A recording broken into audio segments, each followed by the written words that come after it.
इज्जतदार खानदान की बहू बनने जा रही हूँ।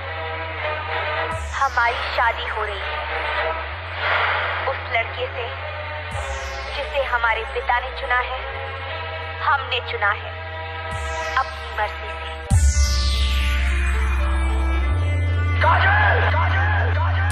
अगर इस चौखट पर बारात आई, तो टोली की जगह उनकी अर्थियां उठेगी, और सबसे पहले अर्थी उसकी उठेगी, जिसके सर पर सहरा होगा, राजे बिछा दूंगा राजे। JK Yadav Films।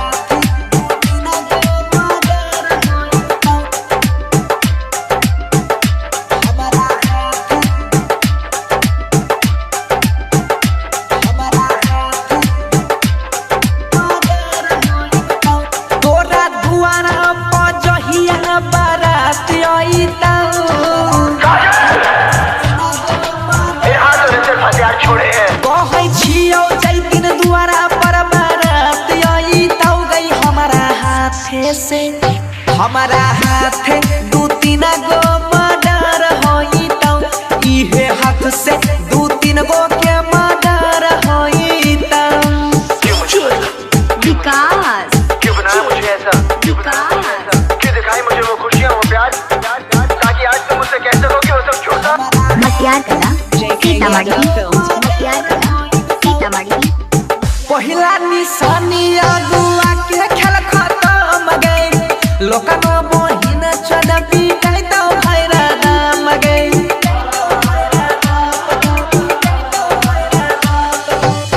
पहिला निशानी अगुआ के खेल खत्म गई, लोकनो मोहिन चढ़ी गई तो भैरा नाम गई। करती है मन जाति डर होई तो, करती है मन जाति डर होई तो गई है हाथे से। हमारा हाथ दू तीन गो मर्डर होई तो, हमारा हाथ से दू तीन गो के मर्डर होई तो। हमारा हाथ दू तीन गो मर्डर होई तो। JK Yadav Films। हमारा हाथ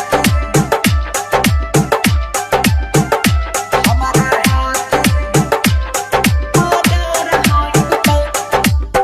क्रिया तो हर दूल हक जान लेबो, दोसर के घर है गई बसैले न देबो। सबसे पहले अर्थी उसकी उठेगी, जिसके सर पर सहरा होगा। क्रिया तो हर दूल हक जान लेबो, दोसर के घर है गई बसैले न देबो। चर्चाई गाँव में घरे घर होई तो, बनसी के जहिया खबर होई तो गई है हाथे से, इहे हाथे